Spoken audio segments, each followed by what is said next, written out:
Hey Sheeples, this is Z. Hello, Sheeples. This is, for today, this is the materialist.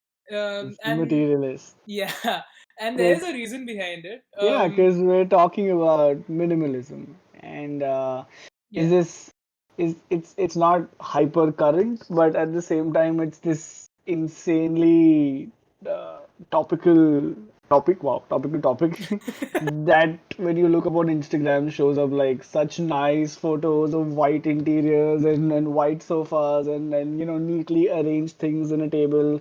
It's kind right. of like really hot Instagram currency right now, but we're gonna sort of dial it back and explore it a little bit beyond that.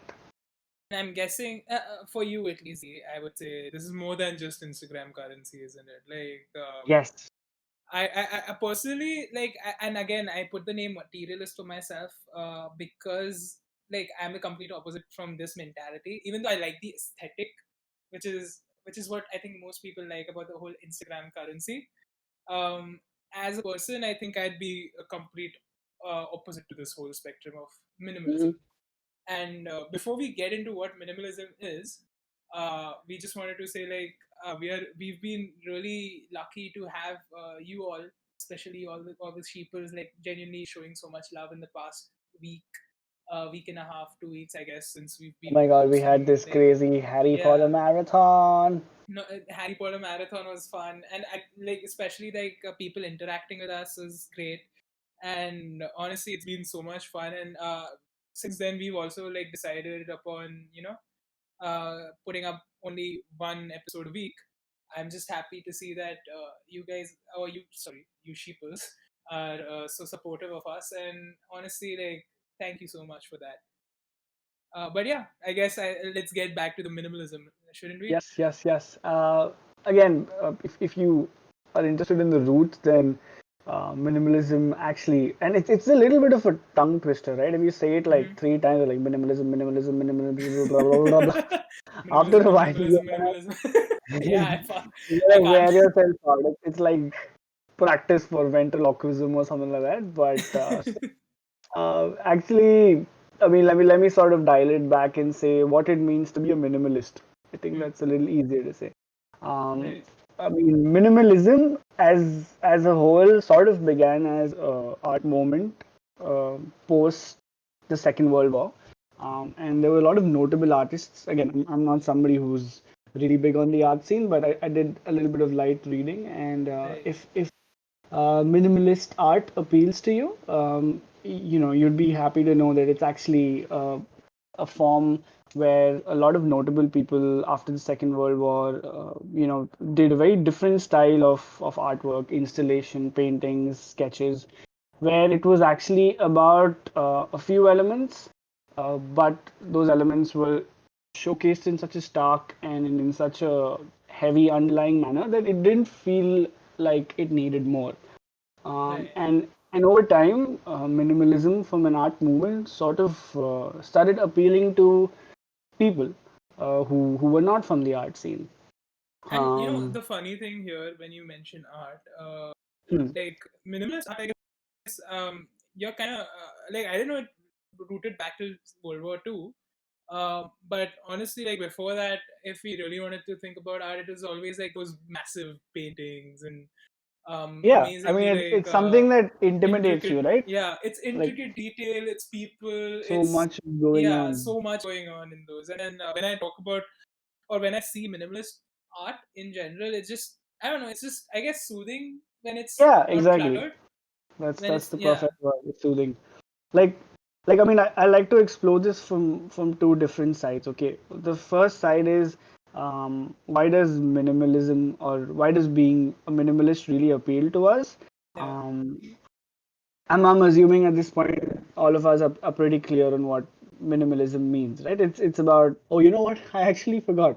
We didn't really explain what minimalism means except for the art scene. Okay, let me dial back and give you a little bit of a primer. In a way, the philosophy of minimalism, it sort of has roots in uh, ancient Japan. It sort of has roots in Buddhism. It has a lot of ancient roots, and at their core, the message what is being put out there is about decluttering. It's about saying that life is very easy to live by cluttering it, by adding so many things, right? It's so easy to have a shirt or a top for every day of the week. It's so easy to have a trouser or a pant or a skirt, or a pair of shorts for every day Mm-hmm. of the week. Mm-hmm. I mean, a lot of us listening to this podcast, including me, at a point, had such a huge wardrobe, and I I probably still do. would, yeah, right, and you probably only end up using 10% of the wardrobe. It's not something Yeah. that is being cycled every day, but you've probably had clothes from 10 years ago, from 5, 7 years ago. You probably have stuff that doesn't fit, and you've given yourself some kind of excuse for still keeping that. And again, it's Yeah. not limited to clothes, right? I mean, it goes on to other kind of hobbies. Say you're into collecting perfumes, or you're into collecting shoes, or you're into collecting alcohol, whiskey. It could be anything and everything, but Yeah. the way we're living our modern life is, I mean, if you're listening to this podcast, you're probably from a sort of higher socioeconomic segment. You can afford to hoard, and that's really saying something, because we have that kind of money where we can buy things and probably use them only once a year. So, in a way, the minimalist philosophy says that there is a problem with that at its core, because you aren't using those things on a day-to-day basis, or at least not frequently enough. And after a point, having excess really sort of bogs you down. Like, imagine that you're late for work, and you open your wardrobe, because you're sort of deciding what to wear in the morning, and sometimes you could take too much time, and that really is counterproductive, right? Like the whole point of Yeah. having Like I think choice.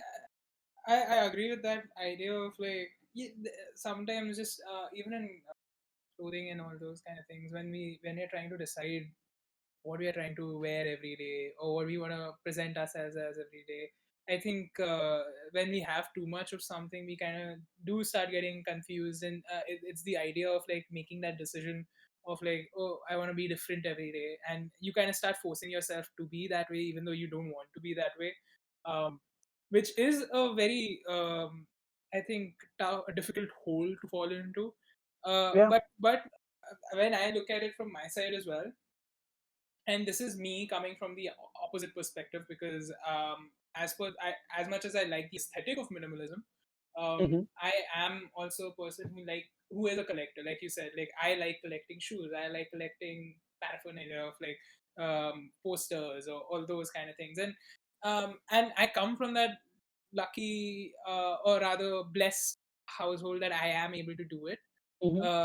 I This is one of those things where like I would say like I have things that I can buy that makes me kind of blessed to have be able to buy those kind of things, and not everybody does have that opportunity. So yes, it does. I don't know. It might sound like I'm wasting money, but at times it's just one of those things that I somehow intricately doesn't make me like it. I feel happy. It doesn't make me feel confused or bogged down personally. Now Um, that's actually a good point that you mentioned out there. Is that when we talk about being minimalist, mhm. a lot of people confuse it with get rid of everything, and they think of being minimalist as the opposite, wow, as the opposite of being materialist. Right. But it's actually not. At least my personal brand of minimalism, at least the one that I like to sort of follow, is Mhm. is that things that give my life meaning, things that really make me turn my frown upside down. Those kind of things I'm okay with holding, but as long as that number is limited. So for me, my hoarding happens with fragrances. I'm really big on the on I've collecting. been to Z's place, and I can Yeah. tell you he has a lot of those. So Oh my since lord. since I'm learning to create fragrances, for me, collecting fragrances is sort of like a library of smells, right? Yeah. I can explore different kind of directions. So for me, it's actually something that uh, want to make my bread, butter, tea, and coffee at some point in the day. So it to me that adds value. To me that makes sense. But Right. when you look Yeah. at my wardrobe, I think I have probably three t-shirts. I have I four think shirts. I've seen you wear that one striped shirt Yeah, way I too many times. But I exactly don't like. I don't exactly. think about it too much because yeah, whatever. It's like Yeah, no, you I mean, being you, right? for some people that's odd, and I think that's what modern life has gotten us used to, right? But Right. for me, it's those three t-shirts, it's four shirts. I think I have two pants and one pair of denim jeans, and I think that's about it. Even though that's quite a large number, it's probably 10 pairs of clothing. But at one point last year, I was at almost 50 to 60 pieces of clothing, and my wardrobe was every time you open it, it was overflowing.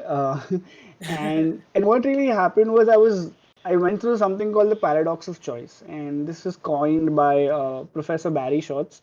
Right. He's also has a book on it and a great TED talk if you're not too much of a reader. And what he tries to say is that the whole function of choice is to make life easier, right? But Yeah. if Fair. if you add too much choice, it actually makes life more difficult because you're sort of stuck in something known as the paradox of choice. And what happens is you open your wardrobe and you can't decide which shirt to wear, and that's counterproductive. Yeah, that's true. You know, but what's funny about this whole thing, like, and I agree with the whole idea of like when you have too many choices, it becomes like in a way your freedom gets taken away when you have too much of it as well. Like you also don't because you kind of hold yourself back then, thinking of with your own thoughts in a way, right? Like it's poetically. Exactly. It's So poetically. I don't know what would it be. What would it be? I'm forgetting the word. I can't find that word. I would call it a paradox. I Paradox. don't Yeah. know. I mean, So okay, fuck it. Fuck it. I was trying to be smart. I couldn't be smart there. But there's just why is there a paradox for everything? Just to ask, like that just becomes too much, right? we need to Um, do an episode on that. Why yeah, is right. why is everything a paradox? But yeah, so when you say like having too much choice, kind of does hamper us in a way. Yeah, I agree with it, and like you said, like as much as I'm not a book reader, I would love to see the TED talk about what he says yeah. with the idea of like You know what? It'd be a good those idea. We goals. probably Yeah. link it up in the Instagram stories. We could even add it Yeah, we can on the put it on Twitter page. into our article as well, right? Like Yeah, just yeah, yeah, correct. So the whole point is, for me, you could call me a materialist when it comes to fragrances. I really hoard them, but other areas of my life are pretty decluttered. I mean, at least I would like to believe that. Probably people would have a different objective viewpoint on it. But the whole idea of being minimalist is not to be anti-materialist. It's actually just to identify things that give you joy and make sure that you have a very good handle on those things. And I mean, you can collect as much of, I mean, if looking at shoes makes you happy and it's something that you do on a fairly frequent basis, let's say once in a couple of days or once in a right, week, right. then I mean, all the more power to you. Go forward, collect as many shoes as you want, probably dedicate an entire room in your Oh, house that's the as dream. That's the right, have dream. have different kind of crazy lights light up Yeah, each shoe, and yeah. let there be going on every time you open that. That's all I think okay. for you that would be for fragrances, right? Yeah. So I Yeah. mean that's all okay. Uh, but I mean what's happening is so that was one area that I was trying to say is that minimalism is, or being minimalist is actually just identify things that give you joy and doing more of them. But at the same time, I also want to talk about on like a deeper psychological reason on why does minimalism appeal to millennials, to your let's say probably not to your millennials, but to your pre-25 or your pre-30s kind of men, women, and everybody out there. Right. Uh, Yeah. I think, to be very honest, is I mean this is my handle on it is Your take on it, right? yeah is that we grew up watching our parents and their peers and our role models intensely hard worked. We watched them do a lot. We watched them achieve insane amount of things. We saw them go from being, let's say, poor people in the grassroots to Mm-hmm. probably migrate to a richer city and set up a house there. We Mhm. saw them do so much that I think, very frankly, was a little bit overwhelming. Yeah, fair. And I mean, even today, when I am sort of on the cusp of my professional journey, it's sometimes very intimidating to think of all the achievements that I still have to do, you I know? think the funny thing here is like even in work, rather whether it be like everyday life or work or whatever, like we've always been talking about scaling, Yeah, scalability of everything, how yeah, to make things bigger, how to become, I don't know, larger than life in a way, if you correct, want to call it that. correct. And it's just like those things when you look at it from where you are right now, especially when it comes to the two of us who are at the early stages of our careers in general, and when you look at people around you, that they are doing their own, they are like embarking on their own journey, and already or Hmm. are already like at some good point in their own journey, and then you start comparing them with yourself, and Yeah, then you think, why am I that far behind, or like you kind of get into the ego of yourself, like look at me, I'm ahead of these people. It might be the either of those scenarios, right? correct. But it's just one of those things where it just starts becoming too much, right? Exactly. and It's pretty overwhelming, right? and maybe you need to at that point take that step back and think about, like, is this truly what you want, or is it what people see, and what do you think people would like to see from you, or would like to see you become, and not something that you personally, right? Um, and maybe that's the question you need to ask yourself, like, is am I doing this for myself, or am I doing this uh, for for the people around me, like to show people around me, and like that, am I going to be truly happy doing that? And Agreed. Agreed. I think you've got a pretty good hold on it, because it sort of mirrors where I'm coming from, and what I really think is the same, is that we're very overwhelmed.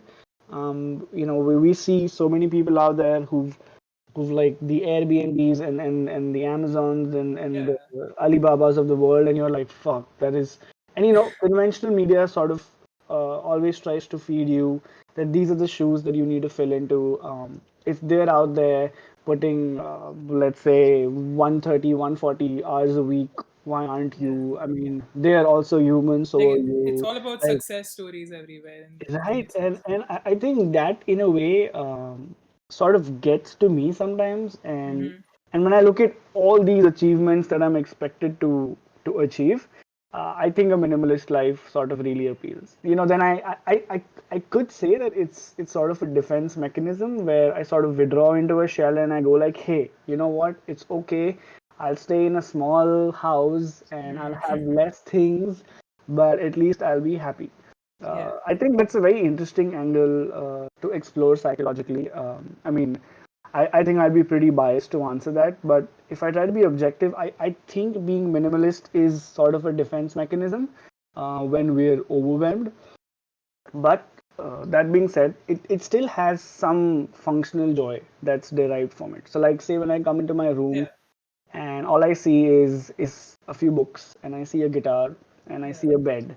That aesthetic, I mean, while aesthetically it is pleasing, yes, but that aesthetic also gives me some functional joy.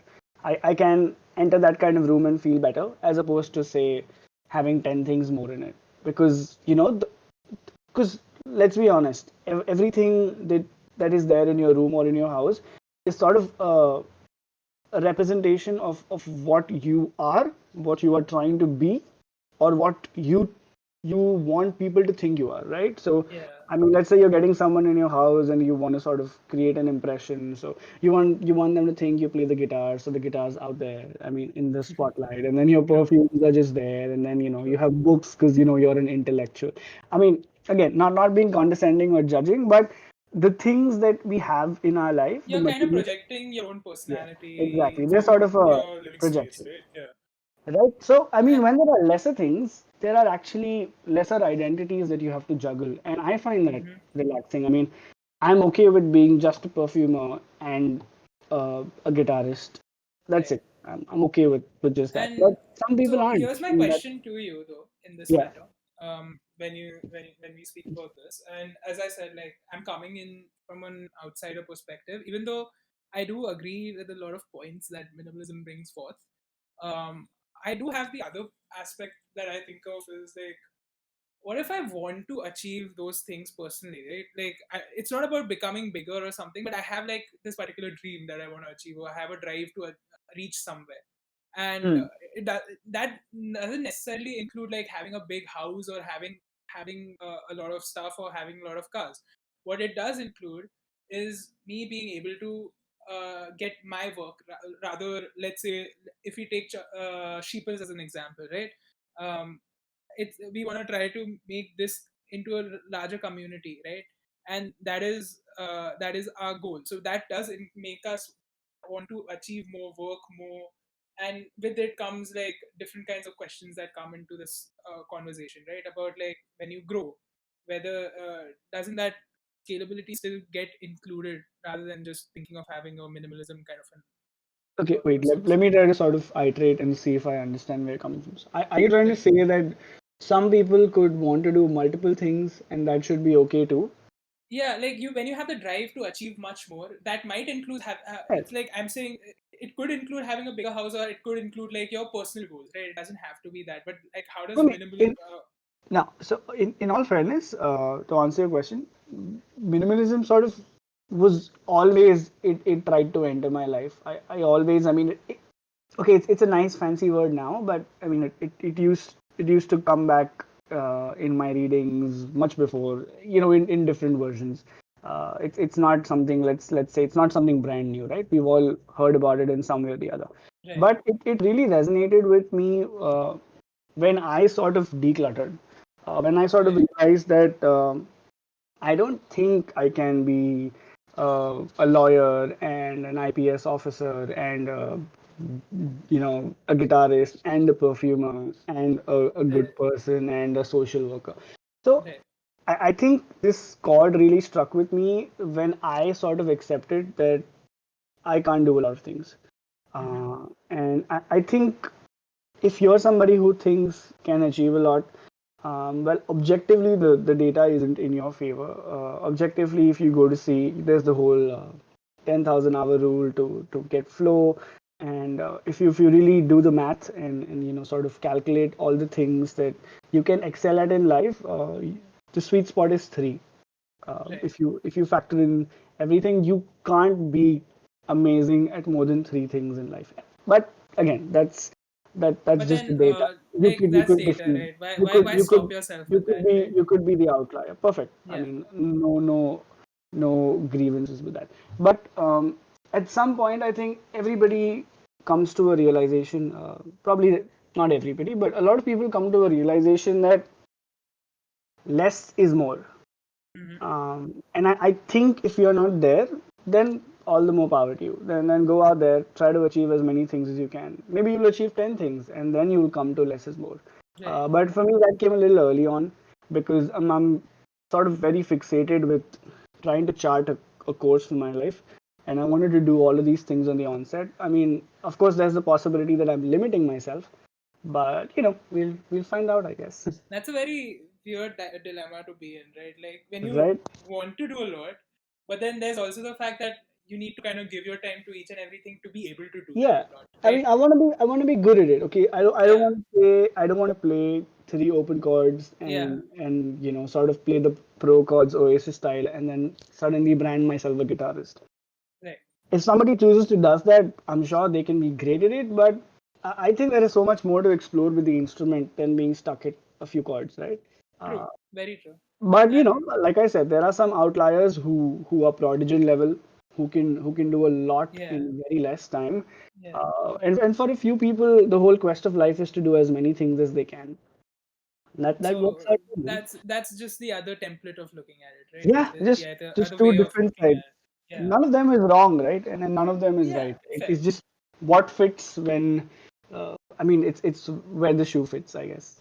So basically, like that's maybe it comes to the fact that you need to be accepting of people might have different ideologies in this Yeah, matter, hundred right? So percent. if I mean, we wouldn't say like you need to follow this particular ideology, no, no, it's no, not at all. per I se, mean, I guess it would become like if for Z, minimalism is what appeals to him, and he feels like he's the most comfortable and can be the most happy with that.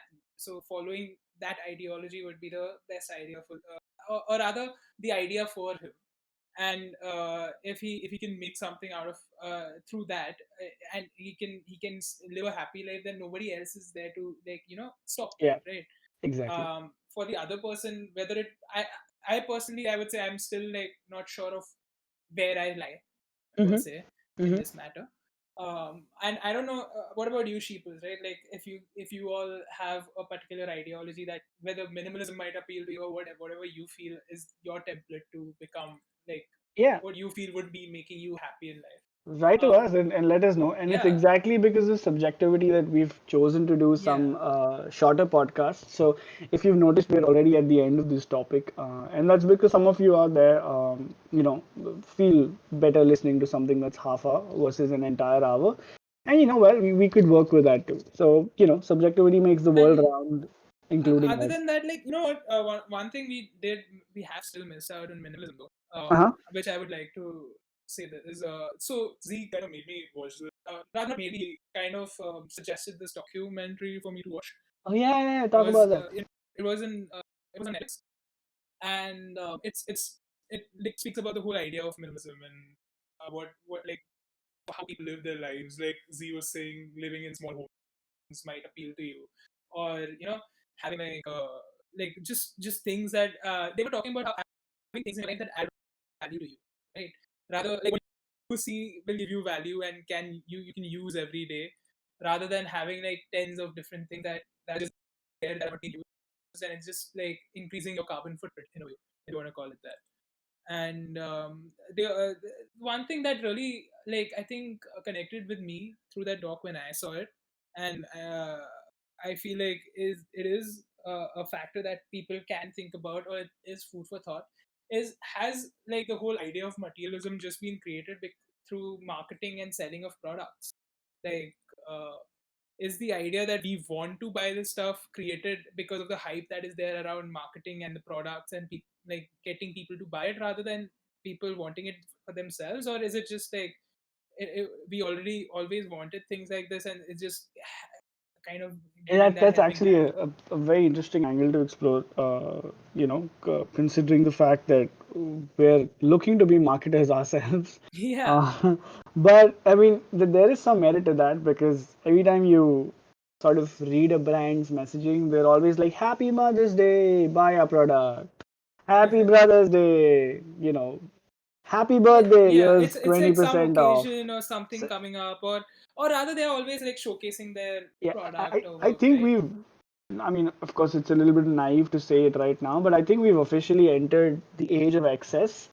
Right. Where there is, if you need one product, one brand, you have 1,000. It's like the age where you have more people producing and lesser people consuming. So I think that offset, and I'm talking about things like that are non-essential. And I mean, like, don't try me in a court if I say things like, let's say perfumes or shoes are non-essential. But I mean, production of excess in Yeah. terms of essential products like food and medicine and all of that is a different story. But I think when we have more people producing, more people selling, I think that marketing angle comes in where everyone's always Hmm. trying to sell you. I mean, why else would they want to talk to you, right? Uh, Right.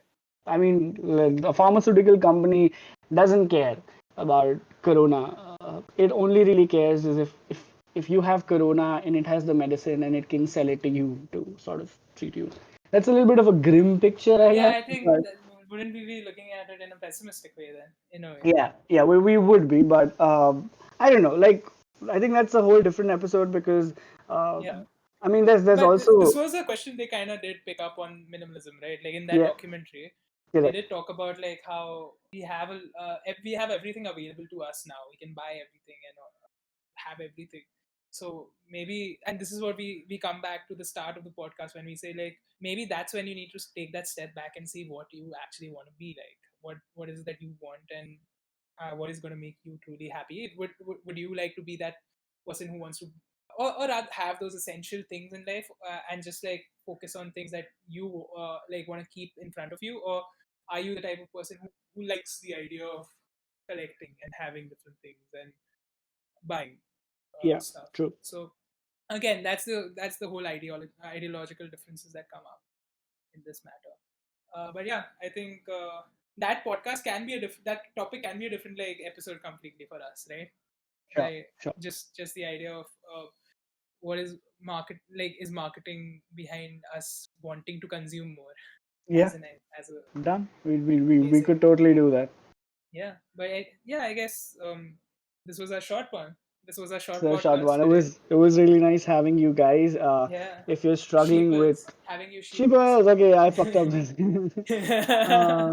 No, I mean, if you have people out there that you think would sort of love this episode, would Yeah, sort of resonate with this messaging, uh, do let them know. We're depending on you to grow the community, and we're so happy that you could listen in. This was yeah. Z. And this was the materialist. But and also just to end it, like please do follow us on our socials if you're like interested in connecting with us in some way or the other, or we do keep posting different kinds of content all across the week. So you can kind of find us on Instagram, YouTube, like Reddit and Twitter. And usually you would find us like on Instagram and Twitter by the name of Sheeples People, on Reddit as the Sheeples Podcast, and on YouTube, if you just search the Sheeples, you can find us there. So yeah, I think that's all I wanted to say for the end of it. But this was a fun one. This is just so weird, like having just a half an hour episode. Yeah, I want to say like another half an hour. Bye bye. Yeah, Couldn't right. make it. I think that would just make people like just get irritated by us by that point. Like if we just keep saying bye for half an hour, just for no No, we won't do that then, because we love ya, and reason. we're gonna we're gonna see you on the next one. Okay? Yeah, see you guys. Oh, see you Yeah, sheeples. My God, people. no. I think that's the new running joke. You Yeah. can never say sheeples. Bye, sheeples. Sheeples. Bye.